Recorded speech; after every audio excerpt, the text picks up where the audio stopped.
DP classes में आपका स्वागत है। आज हम पढ़ेंगे वॉशिंग सोडा के बारे में। हमने NaCl पढ़ लिया, ब्लीचिंग पाउडर पढ़ लिया, बेकिंग सोडा पढ़ लिया, बेकिंग पाउडर पढ़ लिया। अब बारी किसकी है? वॉशिंग सोडा की। ठीक है, घर पे निरमा, साबुन, ये सारी चीजें यूज में आते हैं ना, इसमें सब में वॉशिंग सोडा मिला होता है। ठीक है, और भी यूज में अभी लास्ट में बताऊंगी आपको। ठीक है, अब देख लेते हैं वॉशिंग सोडा बनता कैसे है। ठीक है, अभी याद आया होगा कि बेकिंग सोडा में लास्ट में अपन ने एक रिएक्शन किया था, उसमें क्या बताया था कि अगर NaSCO3 को यानी सोडियम हाइड्रोजन कार्बोनेट को अगर हम हीट करते हैं, गर्म करते हैं, तो वो Na2CO3 और भी सारे जो केमिकल बनाता है, लेकिन साथ में क्या बनाता है? Na2CO3। वहां से हमें एक नया कंपाउंड मिल गया Na2CO3। किसको हीट करने पे? बेकिंग सोडा को हीट करने पे। बेकिंग सोडा को हीट करने पे हमें क्या मिला? Na2CO3 सोडियम बाइकार्बोनेट मिल गया। ठीक है, अब इस सोडियम बाइकार्बोनेट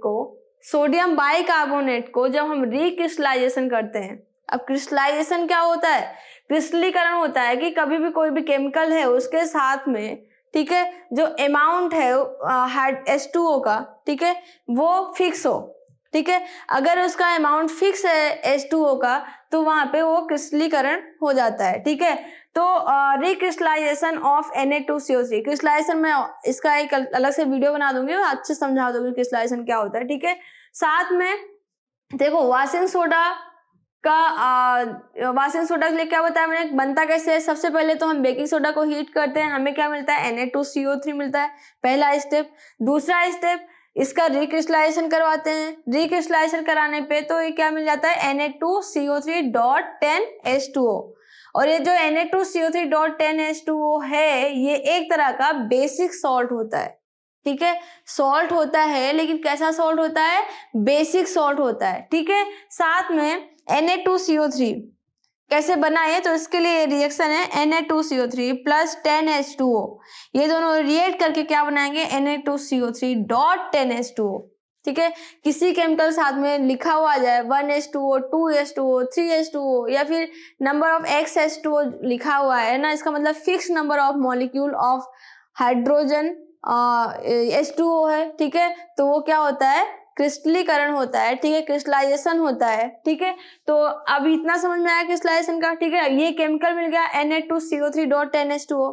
ठीक है, अब ये जो केमिकल है Na2CO3.10H2O, वही क्या है? वॉशिंग सोडा है।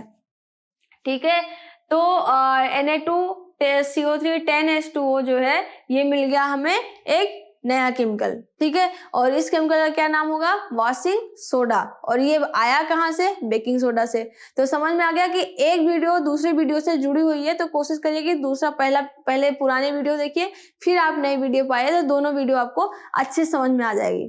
ठीक है, तो वॉशिंग सोडा कैसे बनता है ये समझ में आया।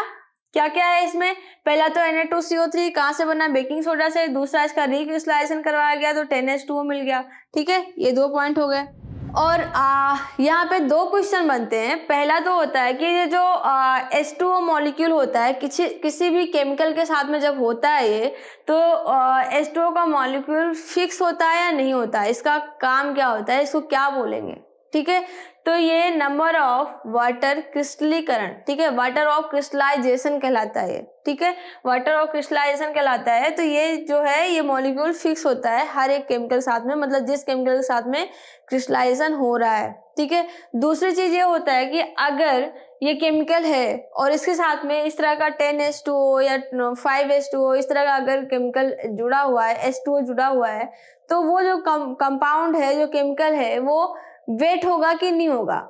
मतलब H2O मॉलिक्यूल रहता है तो सब ये सोचते हैं ना कि गीला होना चाहिए, तो ऐसा कोई फिक्स नहीं है इस केमिकल के साथ में कि ये गीला हो या फिर नहीं हो। ठीक है, दोनों मीडियम में रहता है, मॉलिक्यूल है। ठीक है, जरूरी नहीं है कि वो ऐसे हो कि ये पूरा गीला हो जाए, ठीक है, और वेट हो जाए, ऐसा जरूरी नहीं है। तो किसी केमिकल में ये वेट होता है, किसी केमिकल में वेट नहीं होता है। ठीक है, तो 2 क्वेश्चन ऐसे थे जो छोटे छोटे हैं, अक्सर लोग के मन में आते हैं कि वाटर क्रिस्टलाइजेशन हो रहा है तो क्या होगा यहाँ पे, तो इस चीज के लिए मैंने इसको आपको समझाया। अब अपन देखेंगे कि वॉशिंग सोडा के यूज कहाँ कहाँ पे होते हैं। ठीक है, हाँ तो फ्रेंड्स, ये हैं वॉशिंग सोडा के यूजेज, ये हैं यूजेज।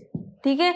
तो फर्स्ट है कि ग्लास, पेपर और सोप इंडस्ट्री। ठीक है, ग्लास इंडस्ट्री, पेपर इंडस्ट्री और सोप इंडस्ट्री, यहाँ पे किसका यूज होता है? वॉशिंग सोडा का यूज होता है। दूसरा है manufacture of sodium compound. Sodium के कई ऐसे कंपाउंड हैं जैसे बोरेक्स हो गया, ठीक है, और भी कई ऐसे कंपाउंड है जहाँ पे वॉशिंग सोडा का यूज करते हैं। ठीक है। थर्ड है क्लींजिंग एजेंट। ठीक है, cleaning agent for domestic purpose. Domestic purpose में तो यूज में आता ही है। ठीक है, साबुन हो गया, निरमा हो गया, और जो क्लीनअप के लिए यूज करते हैं, ठीक है, फ्लोर क्लीनर, इस तरह के क्लीनर आते हैं, उसमें सब में भी इसका यूज करते हैं। ठीक है, तो ये क्या हो गया? वॉशिंग सोडा का ये उपयोग हो गया। फोर्थ हो गया for removing permanent hardness of water.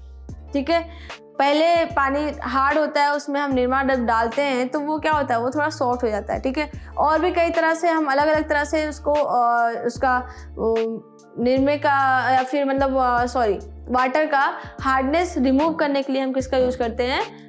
किसका यूज करते हैं? वॉशिंग सोडा का। ठीक है, ध्यान से पढ़िए, ठीक है, समझ के पढ़िए, कुछ नहीं आया तो कमेंट में पूछिए, और अगर वीडियो पसंद आती है आपको तो लाइक करिए, शेयर करिए और अपने इस चैनल को सब्सक्राइब करिए। धन्यवाद।